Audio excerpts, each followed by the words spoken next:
النبيين وعلى آله وأصحابه وأتباعه إلى يوم الدين. أعوذ بالله من الشيطان الرجيم. بسم الله الرحمن الرحيم. لقد جاءكم من الله نور وكتاب مبين.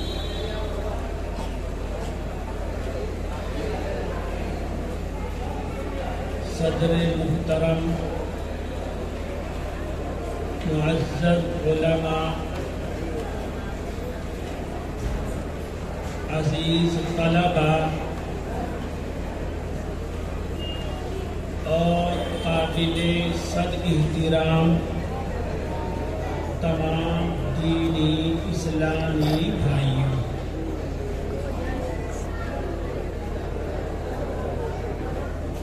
سب سے پہلے اس جامعہ عربیہ تعلیم الدین کو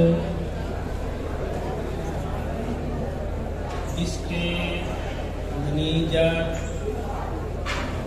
سیکریٹری، اراکین، صدر المدرسین، شیخ الحدیث اور دیگر تمام اساتذہ کو اور طلباء کو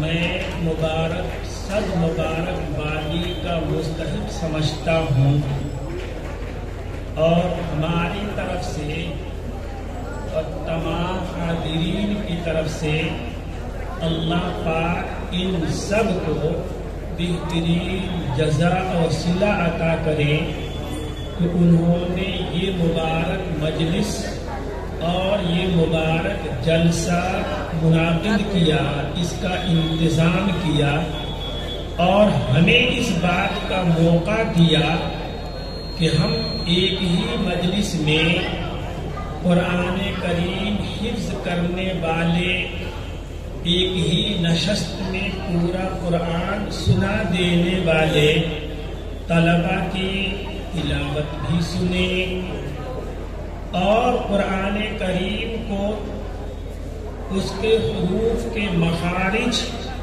اور تمام صفات کی رعایت کے ساتھ حضر پڑھنے والے طلباء کا لحن داؤدی میں قرآن پاک بھی سنیں اور اخیر میں ایک پربہار اور پرسوز ترانہ بھی سنیں اور ساتھ ساتھ ختامہ مسک کے طور پہ صحیح البخاری کے آخری باب اور آخری حدیث کی قرأت بھی سنیں۔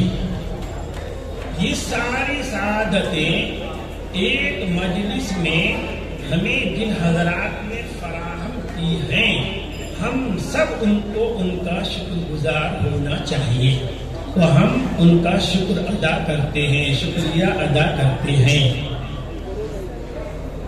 دوسری بات یہ ہے کہ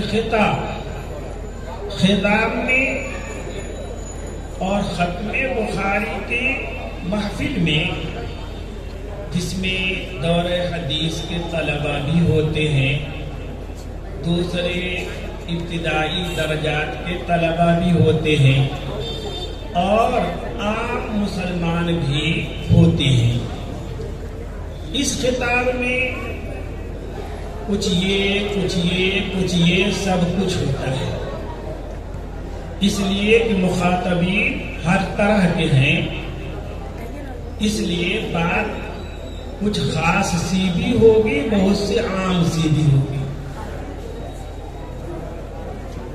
امام بخاری رحمۃ اللہ علیہ کی ایک عادت شریفہ یہ ہے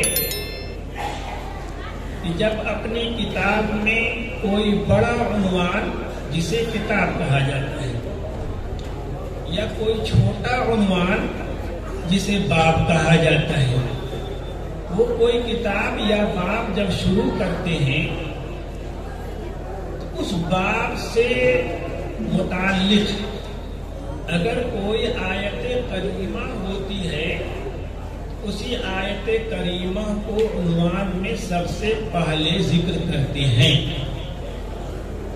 اور اس کے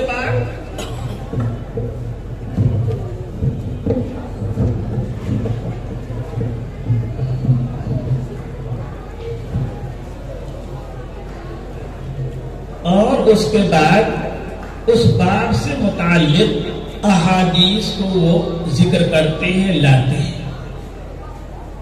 گویا کہ انہوں نے یہ پیغام دیا کہ باب میں آنے والی تمام احادیث،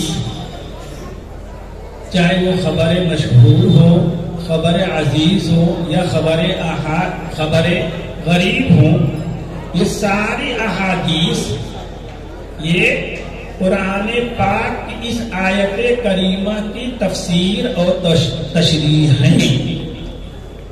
اسی کو قرآن کریم نے کہا ہے لَقَدْ جَاءَكُم مِّنَ اللَّهِ نُورٌ وَكِتَابٌ مُبِينٌ، کہ تمہارے پاس اللہ کی طرف سے دو چیزیں آئی ہیں، ایک کتاب مبین آئی ہے اور ایک نور عظیم آیا ہے۔ یہ نور عظیم، یہ نور کیا چیز ہے؟ نبی اکرم صلی اللہ علیہ وسلم کی احادیث، سنن اور آپ کی پوری زندگی جو کتب حدیث میں محفوظ ہیں، یہی نور ہے۔ اور اسی احادیث کی روشنی میں قرآن کو اگر دیکھا جائے گا تو قرآن کتاب مبین ہے، اس میں ہدایت کی ساری باتیں واضح طور پہ دکھائی دے گی، اور اس نور سے کو ہٹا کر کے اپنی عقل کے بل بوتے پہ، اپنی خرد کے بل بوتے پہ اس کتاب کو اگر کوئی دیکھنا چاہے گا تو دیکھے گا نہیں، اور دیکھے گا تو الٹا سیدھا دیکھے گا۔ اس لیے قرآن کریم کو مبین، اسی قرآن کریم مبین ہے، لیکن احادیث کی روشنی میں مبین ہے۔ وہ احادیث سے ہٹ کر، سیرت نبی صلی اللہ علیہ وسلم سے ہٹ کر، آپ کے افعال، اقوال، تقریرات سے ہٹ کر اگر قرآن کریم سمجھنا کوئی چاہے تو محالست و محالست و جنونست و جنون۔ دوسری بات یہ سمجھا دوں، عرض کروں کہ کسی بھی چیز کی، یعنی میں یہ سمجھانا چاہ رہا ہوں کہ قرآن کریم کو اللہ پاک نے کتاب مبین بھی کہا ہے۔ جب کتاب مبین کہا ہے تو اس کی ہر بات کو بالکل واضح اور کلیئر ہونا چاہیے، ہر کس و ناقص کو سمجھ میں آنا چاہیے۔ اس کو میں سمجھا رہا ہوں کہ بھائی کتاب مبین ہے وہ، لیکن اندھیرے میں کوئی بھی کتاب مبین کھول لو گے اور کتنوں ہی بڑے بڑے حروف میں وہ کتاب لکھی ہے تو وہ کتاب دکھائی نہیں دے گی اندھیرے میں۔ کسی بھی کتاب کو دیکھنے کے لیے اجالا ضروری ہے، اور دو اجالا ہونا چاہیے، ایک آنکھ کے اندر بینائی بھی ہونی چاہیے اور ایک خارج میں روشنی بھی ہونا چاہیے، ایک اندرونی روشنی ہونی چاہیے تب وہ کتاب دکھائی دے گی، ایک بیرونی روشنی بھی ہونی چاہیے جب وہ کتاب دکھائی دے گی۔ قرآن کریم کے لیے بیرونی روشنی کیا ہے؟ احادیث ہے۔ قرآن کریم کے لیے جس میں قرآن کریم کو دیکھا جائے اس کے لیے بیرونی روشنی احادیث کریمہ ہے۔ نبی اکرم صلی اللہ علیہ وسلم کے قول، فعل، تقریر، آپ کی پوری سیرت یہ نور ہے۔ اس نور میں قرآن کریم کو دیکھا جا سکتا ہے۔ اس نور سے ہٹ کر اگر قرآن کریم کو دیکھنا چاہے تو پورا قرآن کا، قرآن کریم کا ایک لفظ بھی، پہلا صفحہ بھی سمجھ میں نہیں آئے گا۔ یقیمون الصلاۃ پہلے ہی صفحے میں ہے، یہ وہ لوگ ہیں جو نماز قائم کرتے ہیں۔ اب نماز کیا ہے؟ نماز کیا ہے؟ کوئی بڑا سے بڑا پروفیسر جس نے عربی پڑھ رکھا ہے، یونیورسٹی پڑھ رکھا ہے، اور بڑی بڑی ڈکشنریاں اس کے سامنے کھلی ہوں، اس سے کہا کہ اس میں سے دیکھ کے بتا دے کہ نماز کس کا نام ہے۔ کہیں کہ دعا کو کہتے ہیں، فلاں کو کہتے ہیں، فلاں کو کہتے ہیں۔ حالانکہ نبی صلی اللہ علیہ وسلم نے بتایا کہ نماز تکبیر تحریمہ سے لے کر السلام علیکم تک جو افعال ہیں ان کے مجموعے کا نام ہے الصلاۃ، اور یہ معنی کہیں نہیں ملے گا، حدیث میں تو ملے گا کہیں اور نہیں ملے گا۔ اور اقامت صلاۃ کیا ہے؟ نماز کوئی بانس تو ہے نہیں کہ آدمی اس کو کھڑا کر دے۔ اقامت صلاۃ کا کیا معنی ہے؟ آپ لغت کے 1000 کتابوں میں تلاش کر لو نہیں ملے گا، لیکن نبی اکرم صلی اللہ علیہ وسلم نے ہمیں سمجھایا کہ اقامت صلاۃ میں تکبیر تحریمہ کے پہلے ہر طرح کی ظاہری باطنی گناہوں سے اور اسی طرح گندگیوں سے طاہر ہو کو، صاف ستھرا ہو کو، کپڑا اگر ناپاک ہے پاک کرو، پاک کپڑا پہنو، جگہ صاف کرو، اسی طرح سے اگر بے وضو ہو تو وضو کرو، غسل کی ضرورت ہو تو غسل کرو، پھر استقبال قبلہ کرو، پھر نماز کی نیت کرو، پھر کہو اللہ اکبر۔ کون سمجھائے گا اقامت صلاۃ میں یہ بھی داخل ہے؟ کون سی لغت بتا دے گی؟ اس کو حدیث ہی بتا سکتی ہے۔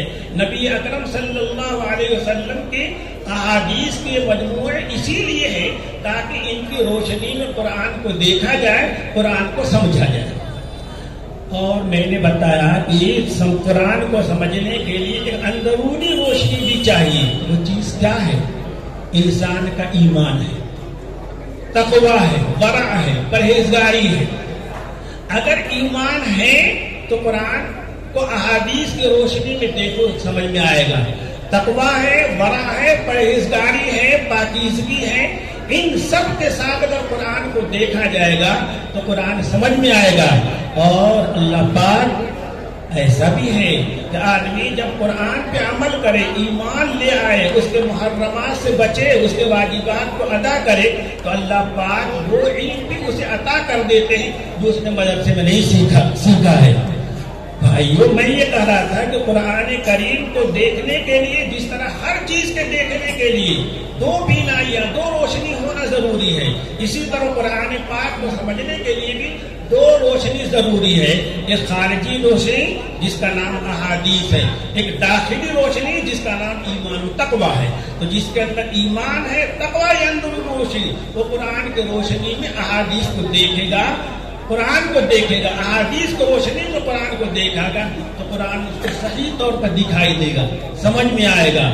اور ان دونوں روشنیوں سے ہٹ کر اگر قرآن کو دیکھنا چاہے گا، یضل بہ کثیرا ویہدی بہ کثیرا، اسی قرآن کے ذریعے لوگ راہ سے بھٹک بھی جاتے ہیں۔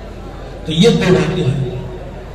دوسری چیز میں یہ تو بات نہیں ہوئی کہ امام بخاری رحمۃ اللہ علیہ کی عادت شریفہ یہ ہے کہ باب کا جب کوئی عنوان قائم کرتے ہیں تو وہ آیت کریمہ کو عنوان بناتے ہیں، اسی کو روشنی میں، اسی کے ضمن میں احادیث کو ذکر کرتے ہیں، بتانے کے لیے، سمجھانے کے لیے کہ قرآن کو احادیث کے روشنی ہی میں سمجھا جا سکتا ہے۔ ظاہر شروع سے لے کر اب تک کتاب ایمان فلاں فلاں یہ سب تھا کہ ان روشنیوں میں ایمان ہے، اعتصام بالکتاب ہے، اعتصام بالسنہ ہے، توحید ہے، یہ سارے اندرونی روشنیاں ہیں۔ ان روشنیوں کے بغیر قرآن سمجھ میں نہیں آ سکتا۔ ان دونوں چیزوں کا ہونا ضروری ہے۔ کیا؟ احادیث کے واضح، احادیث کے ذخیرہ، احادیث پہ نظر ہونا بھی ضروری ہے قرآن سمجھنے کے لیے، اور اسی کو روشنی میں قرآن سمجھنے کی کوشش کرنا، اور ایمان کے اندر ہونا چاہیے، تقویٰ ہونا چاہیے، اور صلاحیت کے ساتھ صلاح بھی ہونا چاہیے۔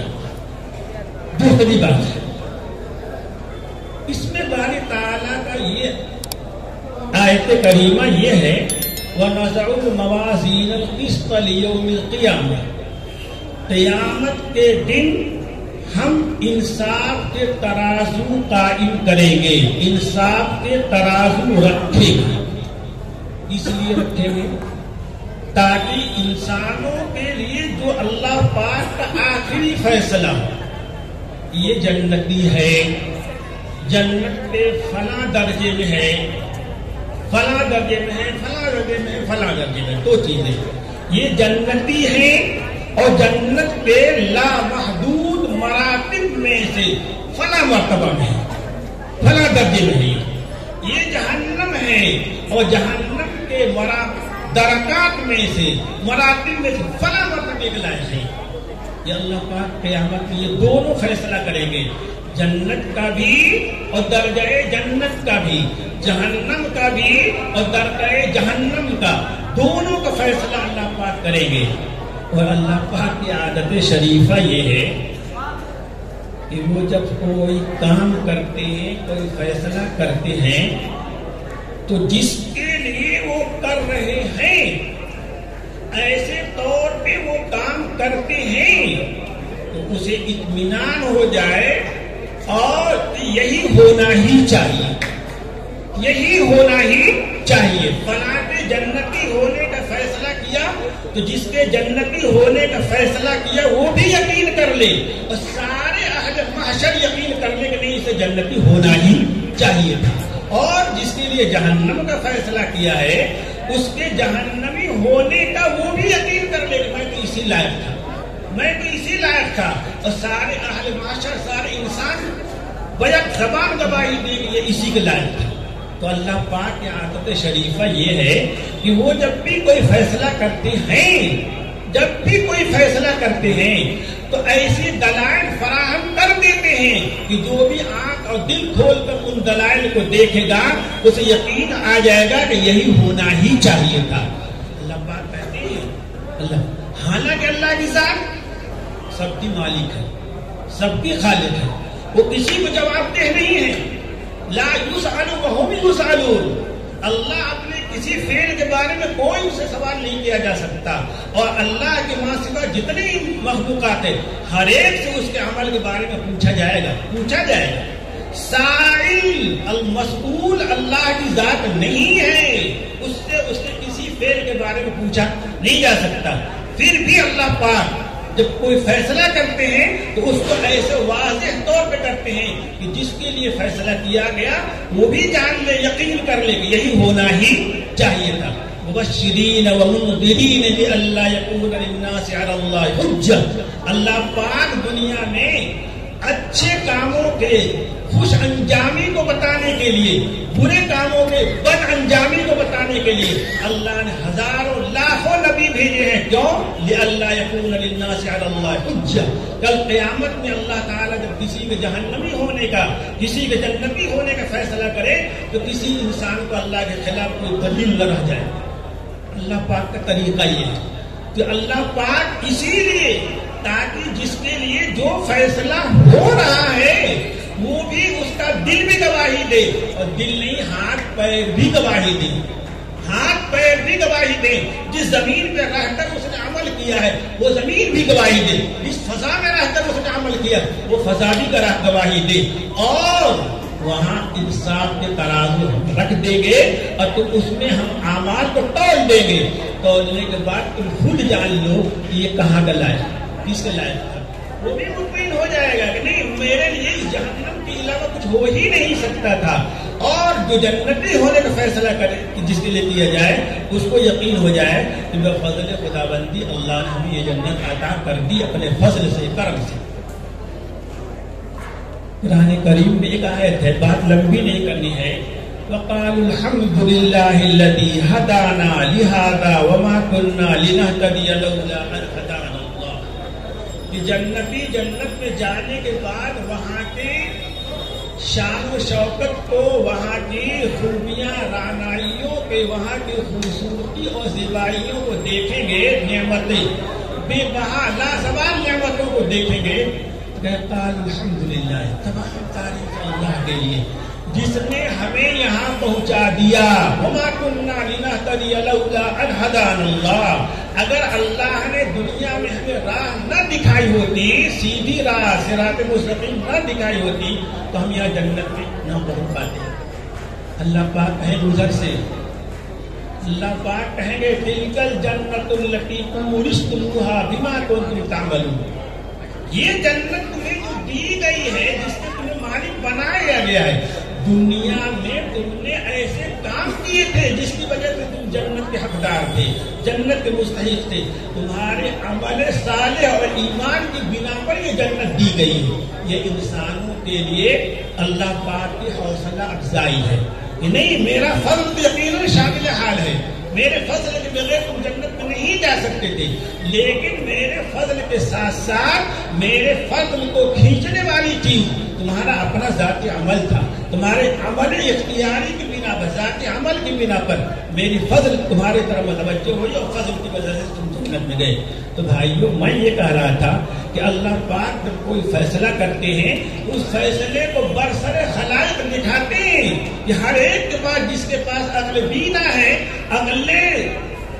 عقل رسا ہے، ہر ایک کے پاس جو عقل سوچنے سمجھنے کی قوت ہے، وہ دیکھ لے کہ اللہ پاک نے جو بھی فیصلہ کیا وہ بالکل برحق ہے، ورنہ اللہ پاک کو لا یسأل عما یفعل، جو وہ کرتا ہے اس سے اس کے بارے میں پوچھا نہیں جا سکتا۔ تو بہرحال انصاف کے ترازو قائم کیے جائیں گے اور ہر انسان کا اچھا برا عمل اس میں تولا جائے گا۔ من یعمل سوءا یجز بہ، جس نے کوئی برا عمل کیا اس کا صلہ اسے مل کر رہے گا۔ ومن یعمل مثقال ذرۃ خیرا یرہ ومن یعمل مثقال ذرۃ شرا یرہ، جس نے ذرہ برابر ریت کے گرد و غبار اڑتے ہوئے گرد و غبار کے بقدر بھی اگر کسی نے کوئی نیکی کی ہے تو قیامت میں وہ بھی دیکھ لے گا، اور اگر اس نے کوئی بدی کی ہے، برائی کی ہے، وہ بھی کیا کرے گا؟ دیکھ لے گا۔ دیکھ لے گا کب؟ جب وہ تولا جائے گا، اس کا صلہ دیا جائے گا۔ اب کچھ لوگوں نے امام بخاری کے پہلے یا امام بخاری کے زمانے میں جنہیں معتزلہ کہا جاتا تھا، ان لوگوں نے کہا کہ نہیں، عمل نہیں تولا جائے گا، بس اتنا ہوگا کہ انصاف ضرور ہوگا۔ لیکن کہاں ترازو، کہاں عمل؟ عمل تو دنیا میں کیا تھا، ختم ہو گیا، وہ تولا نہیں جائے گا۔ امام بخاری نے کہا کہ جب قرآن کریم یہ کہہ رہا ہے کہ وَنَضَعُ الْمَوَازِينَ الْقِسْطَ، انصاف قائم کرنے کے لیے، انصاف کو ظاہر کرنے کے لیے ہم ترازو رکھیں گے، تو اس کو اللہ پاک کے اس قول کو حدیث ہی کی روشنی میں کیوں نہیں تولتے؟ حدیث ہی کی روشنی میں کیوں نہیں دیکھتے؟ جو حدیث نور ہے، کتاب کو کھولنے کے لیے آئی ہے، اسی حدیث کی روشنی میں اس آیت کریمہ کو بھی دیکھو کیا معنی دیتی ہے۔